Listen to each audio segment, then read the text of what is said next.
আল্লাহু আকবার। আল্লাহ পাক জানিয়ে দিলেন আমি আল্লাহ মুলকের মালিক। ও পয়গম্বর আপনি বলুন আল্লাহুম্মা মালিকাল মুলক। আল্লাহ হলেন রাজা বিরাজ আমার আল্লাহ। তুতিল মুলকা মান তাশা, আল্লাহ যারে চায় মুলক দেয়, আল্লাহ যারে চায় না। ওয়া তানজিউল মুলকা মিম্মান তাশা, আল্লাহ যারে চায় না ওই বান্দারে আমার আল্লাহ মুলকে রাজা বানায় না। আল্লাহ যারে চায় তুইজ্জু মান তাশা, আল্লাহ সম্মান দেয় যারে মন চায় তারে দেয়। ওয়া তুযিল্লু মান তাশা, আল্লাহ যারে চায় না তারে জিল্লতি দেয়। বিয়াদিকাল খায়র, সব কিছুর উত্তমতা আমার আল্লাহর হাতে। সর্বময় ক্ষমতার মালিক একজন, চিল্লা বলেন তার নাম।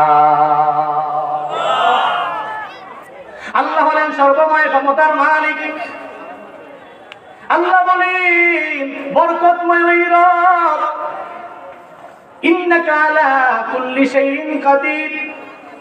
সব ক্ষমতা আমি আল্লাহর হাতে। দুনিয়ার কোন বান্দারে সব ক্ষমতার মালিক আমি আল্লাহ বানাই নাই। এই সূরা মুলকের প্রথম আয়াতে আল্লাহ জানায় দিলেন রবের মুলকের কথা। এরপরে দ্বিতীয় নম্বর আয়াতের মধ্যে আল্লাহ পাক বলেন আল্লাযী খালাকাল মাউতা ওয়াল হায়াতা লিয়াবলুয়াকুম আইয়ুকুম আহসানু আমালা ওয়া হুয়াল আজিজুল গফুর। চিল্লায়ে পড়েন আল্লাহু আকবার। আল্লাহ প্রথম নম্বর আয়াতে পরিচয় দিলেন আমি হলাম মালিকুল মুলক। দ্বিতীয় নম্বরে আছে আল্লাহ পরিচয় দিলেন আল্লাযী খালাকাল মাউতা ওয়াল হায়াত, আল্লাহ তো উনি যিনি বানাইলেন মরণ। আল্লাহ তো উনি যিনি বানাইলেন জীবন। আল্লাহ বলেন আগে বানাইলাম জীবন মরণ, এরপরে বানাইলাম জীবন। খালাকাল মাউতা ওয়াল হায়াত, আল্লাহ কয় আগে মরণ বানাইলাম এরপরে জীবন বানাইলাম। এর মানে ছিলাম মৃত্যু, আল্লাহ এরপরে আমাদের জীবন দিয়া দিলেন। আমার বাবার এক ফোঁটা নাপাক পানি থেকে আল্লাহ আমারে আবার আপনারে বানাইলেন। আল্লাহ পাক বলেন কাইফা তাকফুরুনা বিল্লাহি ওয়া কুনতুম আমওয়াতান ফাআহইয়াকুম সুম্মা ইউমীতুকুম সুম্মা ইউহয়ীকুম সুম্মা ইলাইহি তুরজাউন। আল্লাহ পাক বলেন বান্দা কিভাবে অস্বীকার করো আমি আল্লাহকে, কেমনে তুমি কুফরি করো আমি আল্লাহর সাথে, কেমনে তুমি অস্বীকার করো আমি আল্লাহরে। কখন তোমা মুআতা, বরং তোমরা তো ছিলে মৃত। ফাহিয়াকুম, এরপরে আমি আল্লাহ তোমাদের জীবিত করলাম। সুম্মা ইউমীতুকুম, এরপরে আবার তোমরা মরণ বরণ করবে। আবার তো আমি আল্লাহর দরবারে তোমার চলে আসা লাগবে। ওয়া ইলাইহিন নুশুর, দুনিয়াতে এমন কোনো বান্দা নাই যে বলতে পারবে আমার মরণের পরে আমার আল্লাহ আমারে বানাইতে পারবে না। আবার পুনরায় বডি স্ট্রাকচার আমারে দিতে পারবে না আমার আল্লাহ। আল্লাহর তো সেই পাওয়ার আছে রে বাবা। ইন্নামা আমরুহু ইযা আরাদা শাইআ আইয়াকুলা লাহু কুন ফায়াকুন। ফাসুবহানাল্লাযী বিয়াদিহি মালাকুতু কুল্লি শাইইন ওয়া ইলাইহি তুরজাউন।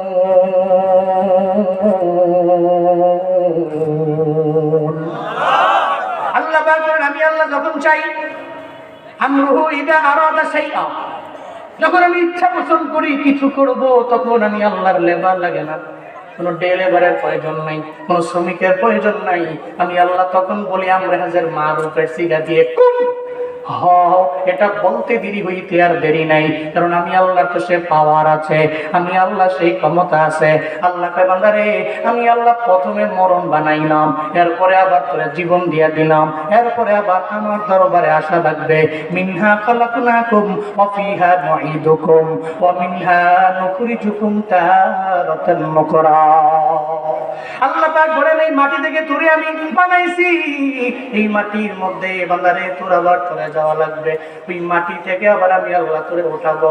আল্লাহ সেই কথাই সূরাতুল মুলকের 2 নম্বর আয়াতে জানায় দেয় আল্লাযী খালাকাল মাউতা ওয়াল হায়াতা লিয়াবলুয়াকুম আইয়ুকুম আহসানু আমালা। আল্লাহ কয় আমি আল্লাহ মরণ বানাইলাম, জীবন বানাইলাম। কেন বানাইলাম? আল্লাহ কেন বানাইলেন আমাদের? কেন দিলেন মরণ? আল্লাহ তো মায়া করে জীবন দিয়েছেন। আল্লাহ তো পারতেন তোর হায়াত দিয়ে দিলাম, 1000 বছর, 2000 বছর, 3000 বছর, অথবা তুই মরবি না। আল্লাহ কেন মরণ বানাইলেন? আল্লাহ তাও জানায়া দিলেন, লিয়াবলুয়াকুম আইয়ুকুম আহসানু আমালা। আল্লাহ বলে লিয়াবলুয়াকুম, যাতে করে তোমাদেরকে তিনি পরীক্ষা করতে পারেন। আইয়ুকুম আহসান, হু ইজ বেস্ট, কে অতি উত্তম। কোন দিক থেকে? আমালা, আমলের দিক থেকে কে অধিক উত্তম। এই জিন্দেগিতে হায়াত দিয়েছে তাকে 60 বছর, 65 বছর, 70 বছর, 80 বছর। এই হায়াতের বেলা পেয়ে এই 70 বছরের জিন্দেগিতে কি আমল সে করেছে? আইয়ুকুম আহসান, কে অতি উত্তম, আমালান, আমলের দিক থেকে কে দামি, এটা পরীক্ষা করার জন্য, চেক করার জন্য আমি আল্লাহ খলাকাল মাউত ওয়াল হায়াত, আমি আল্লাহ মরণ বানিয়েছি এবং জীবন বানিয়েছি। বলেন আল্লাহু আকবার। তাহলে এর মানে বোঝা গেল আমরা ছিলাম মৃত, হয়ে গেছি জীবিত, আবার কি মরণ বরণ করা লাগবে কি লাগবে না? এখানে এমন কেউ আছেন হাত উঠে বলতে পারবেন আমি মরবো না, পুরা কিয়ামত পর্যন্ত ইহজিন্দেগিতে আমি থাকবো? আছেন কি? পৃথিবীতে কোনো বান্দা থাকতে পারে নাই, সব মারা যাবে, সব মারা যাবে, কেউ থাকতে পারে নাই। আদম নবী চলে গেলেন, যিনি আমাদের ছিলেন না আদি পিতা, উনিও চলে গেলেন। ইদ্রিস পয়গম্বর চলে গেলেন, মুসা নবী চলে গেলেন। শুধু তাই না রে বাবা, যে নবীরে না বানাইলে আল্লাহ দুনিয়ার কিছু বানাইতেন না। ওই মায়ার নবীও বিদায় নিয়ে চলে গেছে, ইন্তেকাল করছে আমার মায়ার নবী, নবীও ইন্তেকাল করে চলে গেছে, নবীও চলে গেছে। ইন্তেকালের আগে আমার মায়ার নবী ডাকলেন, এই আয়েশা, আমারে আমার হাতের মধ্যে একটা মিসওয়াক দাও। নবীজি মিসওয়াক দিয়ে মিসওয়াক করলেন। এরপরে ডাকলেন, এই আবু বকর, আমার দরবারে আসুন। আবু বকর আমার মায়ার নবীর দরবারে যখন যায়, আবু বকর যাওয়ার পরে তাকায় দেখে আবার মায়ার নবীর কপাল মোবারক একটু ঘরমাক্ত অবস্থা। কপালের মধ্যে সুন্দর করে একটা চুমু দিয়ে আমার নবীরে বলে, নবী কেন ডাকলেন? কেন আপনি সাহিত্য অবস্থায় কেন বসতে পারেন না? মায়ার নবী কয়, আবু বকর, মনে হয় দুনিয়া থেকে আমার বিদায় নিয়ে চলে যাওয়া লাগবে, ইন্তেকাল করব আমি, মরণ বরণ মনে হয় আমারও করা লাগবে। আল্লাহ পাক তো আগেই জানিয়ে দিয়েছেন, ইন্নাকা মাইয়িতুন ওয়া ইন্নাহুম মাইয়িতুন, আপনিও মরণ বরণ করবেন, তারাও মরণ বরণ করবে। দুনিয়াতে এমন কোনো বান্দা নাই যেই বান্দা মরণ বরণ করবে না, মৃত্যু বরণ করবে না। আমি আল্লাহ যারে জীবন দিয়ে দিলাম, নির্দিষ্ট একটা সময়ের পরে মালাকুল মউত তার দরবারে আমি পাঠাবই। আমার মায়ার নবী কয়, ও আবু বকর, আজানটা শেষ হোক, সবাই জবাব দেন মনে মনে।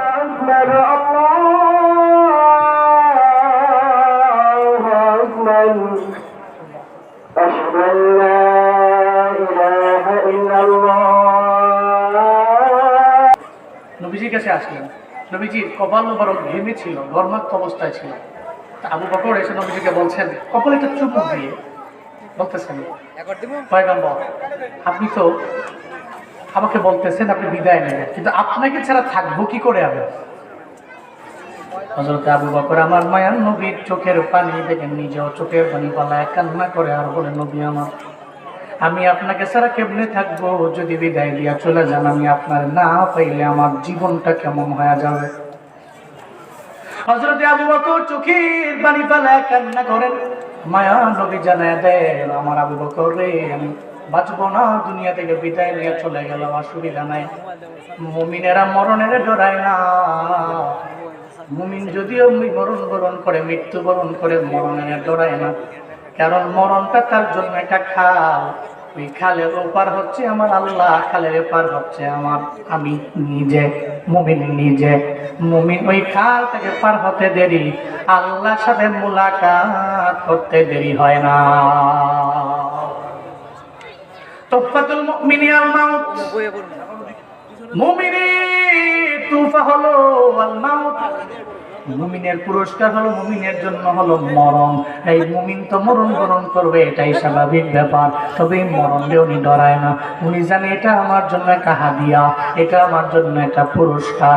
আমি যদি মরণ বরণ করতে পারি, এরপরে মোলাকাত হবে আমার রবের সঙ্গে, আমার রবের সঙ্গে হবে আমার মোলাকাত। এই জন্য সাহাবায়ে কেরামদের আমার নবী জানায়া দিল, ও সাহাবায়ে কেরামেরা, তোমরা মরণ বরণ করবে, অসুবিধা নাই, তবে মরণ বরণের আগে তোমরাও জানতে পারবে যে মারা যাবা। বলে কেমনে জানবো নবী আমার? যদি আমলের লাইনে অগ্রগামী হয়ে যাও, আমলের লাইনে অগ্রগামী হতে পারলে তাহলে মৃত্যুর আগেও বুঝতে পারবো যে তোমার মরণ হয়ে যাবে। এই জন্য দেখবেন নেককার লোকেরা 40 দিন আগে থেকেই মানুষের দাঁড়ে দাঁড়ে যায়, সব আত্মীয় স্বজনের দরবারে গিয়া বলে আবার মাফ করে দিও। চায়ের দোকানে যায় না, ওখানে বারবার যায় না, আগে যাইতে হঠাৎ করে যাওয়া বন্ধ করে দিল। ওখানে যা বলে আমার প্রতিবেশীরা আমার মাফ করে দিও, আমার কথায় ভুল হয়ে গেলে আমার ক্ষমা করে দিও, মনে হয় দুনিয়ার মধ্যে আমি বাঁচবো না। এর মানে বোঝা গেল আপনি নেককার হন, বদকার হন, যাই হন না কেন, আপনি পয়গম্বর, পয়গম্বররাও যদি মারা যেতে পারে এর মানে আপনিও মারা যাবেন। সাহাবায়ে কেরামরাও চলে গেল। আল্লাহ কয় বান্দা তোমার মরণ নিশ্চিত, তবে কোন জায়গায় হবে, কিভাবে হবে তোমার জানা নাই। নেককার যেই মানুষগুলো হবে এরা বুঝতে পারবে যে আল্লাহর সাথে আমার মোলাকাতের বেলা, আল্লাহর সাথে আমার মোলাকাত করার সময়টা অটোমেটিক্যালি আমার কাছে চলে আসতেছে। এই জন্য রে বাবা, এই যে এখানে যে মা বাবারা আছেন, সন্তানগুলা দুনিয়াতে আছে, আবার যারা এখনো বিয়ে শাদী করেন নাই সামনে করবেন, সন্তানাদি আসবে, নিয়ত করে নেন রে বাবা আপনি 4 শ্রেণীর মা বাবা হবেন। যেই 4 শ্রেণীর মা বাবারা বেলা হিসাব রবের জান্নাতে যাবে। 4 শ্রেণীর মা বাবা আল্লাহর দরবারে বেলা হিসাব জান্নাতে যাবে। এদের মধ্যে 1 নাম্বার তারা যারা হলো সুহাদা, সুহাদাদের মা বাবা, এরা বেলা হিসাব আমার রবের জান্নাতে চলে যাবে। এই জন্যই সাহাবায়ে কেরামের বিবিরা, সাহাবায়ে কেরামেরা এরা সন্তানদের যুদ্ধের ময়দানে পাঠাইতো, এদের জানা আছে এই সন্তানটারে যদি আমি যুদ্ধের ময়দানে পাঠাই, ও যদি নিজের শহীদ বানায় নেয় তাহলে তার উসিলায় তো আমি জান্নাতের মধ্যে যেতে পারবো। 1 নম্বরে সুহাদাদের মা বাবা জান্নাতি। 2 নম্বর মাদ্রাসায় সন্তানটারে পড়াইছো,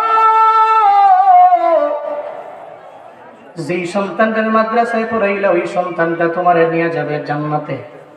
যে মাদ্রাসার মধ্যে পড়ায় হাফেজ বানাইলা, আলেম বানাইলা, ও কোরআন পড়লো, কোরআন অনুযায়ী নিজের জিন্দেগিটা পরিচালনা করলো। মদিনাওয়ালা নবী কয় হাসরের ময়দানে হাফেজ এবং আলেমে কামেলটা হাসরের ময়দানে যখন যাবে, এই আলেমে কামেলটা, হাফেজে কামেলটা জান্নাতে চলে যাবে। ও যাওয়ার আগে দেখবে ওই জান্নাতের মধ্যে ওর মাও নাই, ওই জান্নাতের মধ্যে ওর বাবাও যায় নাই। ও আল্লাহকে বলবে, ও আল্লাহ আমার মা বাবারে যদি আজকে জান্নাতে না দাও তাহলে আমিও জান্নাতে যেতে চাই না। আল্লাহ বলবে কি চাও? আমার মা বাবা জাহান্নামী হয়ে গেছে, ওই মা বাবারে জাহান্নাম থেকে ফিরে জান্নাতে নিবার চাই। সুবহানাল্লাহ পড়বেন না? কুল্লুহুম কদ ওয়াজাবাত লাহুমুন নার, যাদের জন্য জাহান্নামের আযাবটা, জাহান্নামের শাস্তিটা ওয়াজিব হয়ে গেল, এরা জাহান্নামে যাবে, নিশ্চিত হয়ে গেল। এরপরেও জাহান্নাম থেকে ফিরে আল্লাহ বলবে, হ্যাঁ ফিরিস্তা এদেরকে জাহান্নামের মধ্যে দেওয়া যাবে না।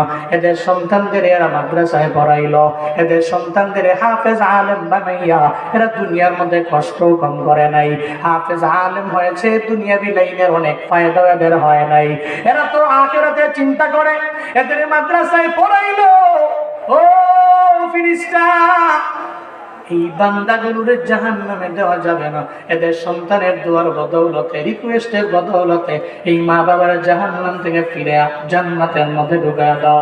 এর মানে মাদ্রাসায় যদি আপনি একটা ছেলে দেন অথবা মেয়ে দেন, ও বাবা এই ছেলে আপনার জান্নাতে যাওয়ার কারণ হয়ে যাবে, আপনার এই মেয়েটা আপনার জান্নাতে যাওয়ার কারণ হয়ে দাঁড়াবে। শুধু তাই না, নবীজি বলেন 3 নম্বরে ওই মা বাবা জান্নাতি, যেই মা বাবার একটা নাবালেগ অবস্থায় সন্তান মারা যায়, নাবালেগ অবস্থায় মারা গেল, ও বালেগ হতে পারে নাই, ও মাত্র 1 বছরে মারা গেল, না হয় 2 বছরে মারা গেল, না হয় 5 মাসে মারা গেল, 6 মাসে মারা গেল। এই নাবালেগ অবস্থায় যে যার সন্তান মারা যায়, আল্লাহ এই মা বাবা গুলোর জান্নাতের মধ্যে দিয়ে দিবে। এই 4 নম্বরে যেই মা বাবার সন্তান একটা পাগল আছে, তবে ওই পাগলটা সে জন্ম থেকেই পাগল হয়ে গেল, ওই পাগল তো জান্নাতি, তার কোনো হিসাব নাই, তার হিসাবও লাগবে না। আসরের ময়দানে আল্লাহ পাগলরে বলবে, এই পাগল তুই দুনিয়াতে কিছুই বুঝলা না, তুই তো এমন পাগল ছিলি, এই পাগল তুই তো অন্ধ ছিলি, অথবা পাগল ছিলি, অথবা কানে শুনতি না, তুই আসমান দেখো নাই, জমিন দেখো নাই, কোনো গুনাহ নাই। এই অন্ধ মানুষ যারা এরাও তো জান্নাতি। এই সমস্ত সমস্ত মা বাবার যাদের সন্তান অন্ধ আছে অথবা পাগল আছে, এই সমস্ত সন্তানদেরকে এরা পাওয়ার পরেও সন্তানগুলোর এরা মেরে ফেলে নাই, এই সন্তানগুলোর এরা ঘৃণা করে নাই। এরা সারা জিন্দেগি লাগাইয়া এই সন্তানগুলোর লালন পালন করলো, এই সন্তানগুলোর ইগনোর করে চলেন নাই, এই সন্তানগুলোর এরা ইগনোর করে নাই। সন্তানগুলো হাসরের ময়দানে আল্লাহ যখন বলবে, এই দুনিয়াতে তোরে আমি আল্লাহ পাগল বানাইলাম, আমি আল্লাহ সুস্থ মস্তিষ্কে তোরে বানাই নাই, ও বান্দা এবার তুই জান্নাতে চলো, আমি আল্লাহ জান্নাত তোর জন্য রেডি, ও বান্দা তুই জান্নাতে যাও। পাগল যাওয়ার আগে বলবে, ও আল্লাহ আমার মা বাবা তো আমার এত পরিমাণে কষ্ট করে লালন পালন করলো, 60 বছর 70 বছরের জিন্দেগি আমি পেলাম, আমার মা বাবা আমার বিরক্ত হয় নাই, এক বেলা খাওয়াই নাই এমন না, আমার মা বাবা আমার সঙ্গে নিয়ে নিয়ে খাওয়াইলো, আমি ছিলাম দুনিয়াতে বড় পাগল, ও আল্লাহ তুমি যদি আজকে আমার একা জান্নাতে দাও, আমি একা জান্নাতে যাইবার চাই না, আজকে আমি আমার মা বাবার নিয়ে জান্নাতে যাইবার চাই। এই 4 শ্রেণীর মা বাবারা জান্নাতি হয়ে যাবে। 1 নম্বরে সুহাদাদের মা বাবা, এই 2 নম্বরে হাফেজে কোরআন আলেমে কোরআনের মা বাবা, যারা ইলম অর্জন করার পরে তদ অনুযায়ী আমল করলো। 3 নম্বর যাদের সন্তান নাবালেগ অবস্থায় মারা যায়, ওই মা বাবা, যাদের সন্তান দুনিয়াতে আসার পরে পাগল হয়ে যায়, অন্ধ হয়ে যায়, এই সমস্ত সন্তানের মা বাবা আল্লাহ পাক এদের বেলা হিসাব হবে জান্নাতে দিয়ে দিবে। এই বান্দারা, টাঙ্গাইলের মুসলমানেরা আজকে থেকে নিয়ত করে নেন, একটা সন্তান হলে আপনি মাদ্রাসায় পড়াবেন, আলেম বানাবেন। পারেন নাই, আপনার নাতি আছে, ছেলেরা বলেন ছেলেরে তুই আমার নাতির মাদ্রাসার মধ্যে দাও, আপনি তাও পারেন নাই। আপনার মেয়ের ঘরের যে নাতি আছে, আপনি মেয়ের কাছে মেয়ের জামাইয়ের কাছে আবদার জানান, আমি নানা হইয়া তোমার দরবারে আবদার জানাইলাম, একটা সন্তান হলেও মাদ্রাসায় দাও, আমার একটা নাতিরে হলো হাফেজ বানাও, আলেম বানাও। মনে রাখবে মরণ বরণ করা লাগবে, এটাই মিষ্টির ব্যাপার। মরণের পরে যদি এরা কবরের পাশে গিয়া দাঁড়াইয়া, কোন সন্তান যদি মা বাবার কবরের পাশে সূরা ইখলাসে 3 বার আমল করতে পারে, যদি কবরের পাশে গিয়া দাঁড়াইয়া সূরা ইখলাস 3 বার করতে পারে, 40 দিন ওই মা বাবার কবরের আযাব আল্লাহ মাফ করে দিবে।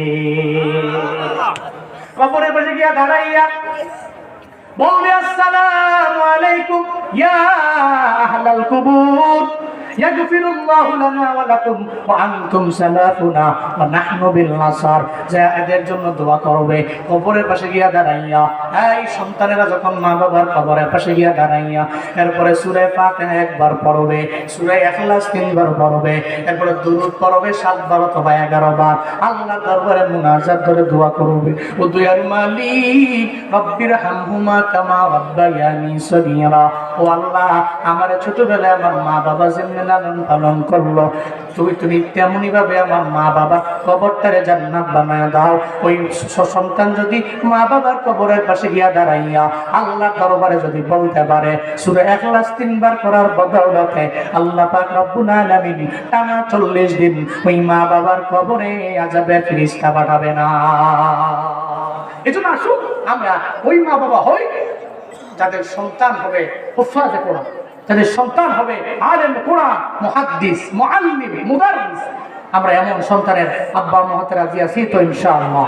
আমরা সুহাদাদের আব্বা আম্মা যদি হতে পারছি না, নাবালেগ অবস্থায় কোনো সন্তান মারা যায়নি, অথবা কোনো সন্তান পাগল না, মানসিকভাবে বিকারগ্রস্ত নয়, অন্তত পক্ষে সন্তানগুলোকে তো হাফেজ আলেম বানিয়ে হাসরের ময়দানে যদি এরা জান্নাতে যায়, তাহলে আমগরও সঙ্গে করে নিয়ে যাবে। আসুন আমরা আমাদের সময়গুলোকে, আমাদের লাইফটাকে এভাবেই চেঞ্জ করি, পরিবর্তন করি।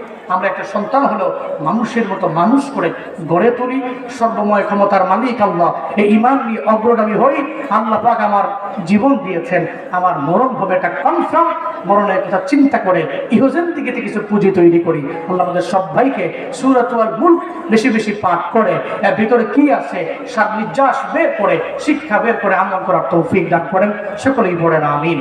এশার জামাত হবে, সবাই এশার নামাজে চলে যাবেন। এরপরে ধারাবাহিক আলোচনা হবে, কোরআন তিলাওয়াত হবে, নাশীদ হবে। জমকালো আয়োজনকে আল্লাহ কবুল করেন। আসসালামু আলাইকুম ওয়া রাহমাতুল্লাহি ওয়া বারাকাতুহু।